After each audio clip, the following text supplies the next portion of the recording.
Empathy for the automakers.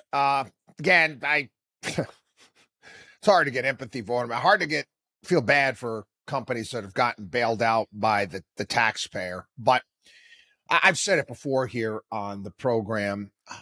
Our government has really done a number on American automakers. Here is another "see, I told you so" moment here on the program. General Motors is going to be taking a $1.6 billion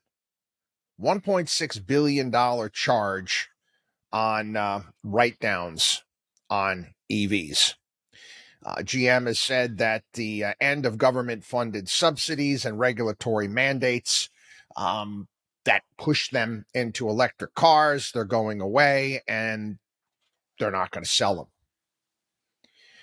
Again, the entire idea of in itself, we're going to be completely electric by 2035. I'm like, no, you're not. No, you're not.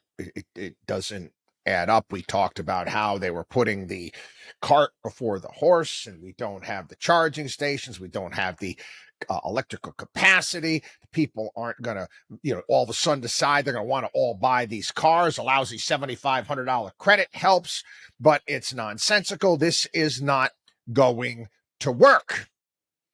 And again, GM spent billions of dollars on this technology. They back in 2021, if you remember, GM said they were going to commit $35 billion on EVs.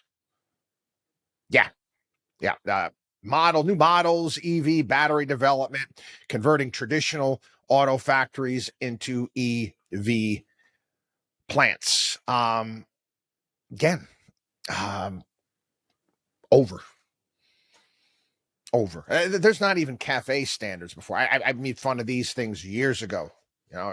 Keep raising the CAFE standards on cars. Okay, so you're making these cars more expensive. You're not making them as nice. The interiors are crap. It was just one thing after another where the government gets involved in the private sector. The reality is that companies will, by design, look to make cars more efficient if you just let them, because they're looking to compete against one another. That just happens. That is going to happen. You don't have to tell them to do that. They're going to do that. But then you start telling them that they have to go electric. All of this woke green dreams on. You think about all of the billions of dollars flushed down the toilet. Yeah. GM CEO Mary Barra. Again, it's 2025 right now. She said this in 2021 that the company planned to have an all-electric lineup by 2035.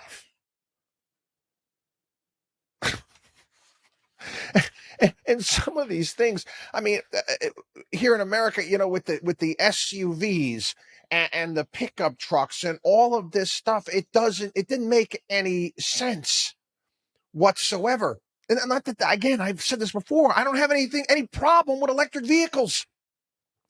I think they're fine. I think that they are a great niche product. They are. They're a great niche product. Listen, I know people love them. They do some amazing things. I think that some of the Tesla technology is fantastic, but it's not for everyone.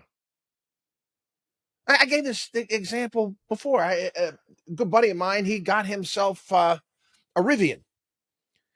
He loved it.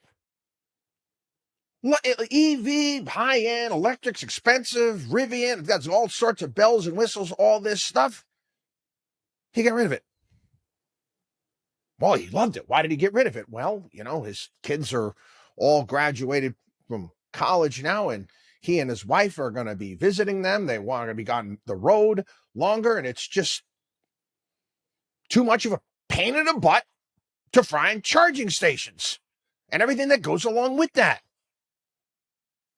Again, that's an issue.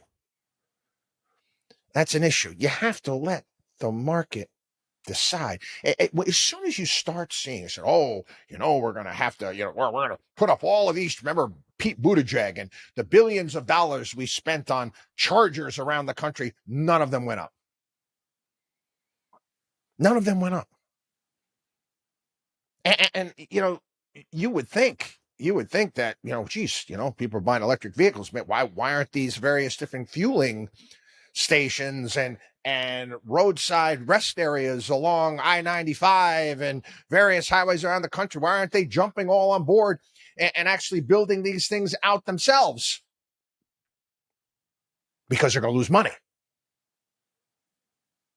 They're going to lose money. So they're not going to do it. And government always likes to put a square peg in a round hole. Step the hell away and let the market decide. Just that simple. Stop subsidizing anything. Stop picking and choosing winners and losers. What we've done to American auto manufacturers, it's a sin.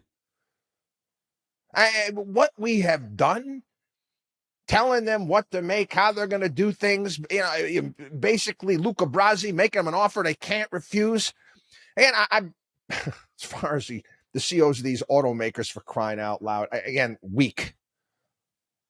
I would have rather resigned. I would have said, sorry, I would have held a press conference. I'm not going to run a company. I'm not going to run a company where the people in Washington, D.C. are going to tell me what to do. People that have never built anything nor created anything at all. I'm not going to do it. Goodbye. Take a stand. Anyway. And this is just the beginning. Okay. This 1.6 billion, that's just a start in the losses that General Motors is going to take. Ford is going to take. They're all going to have to take. It's a wonder they can get together and actually sue the federal government. WatchDog on wallstreet.com.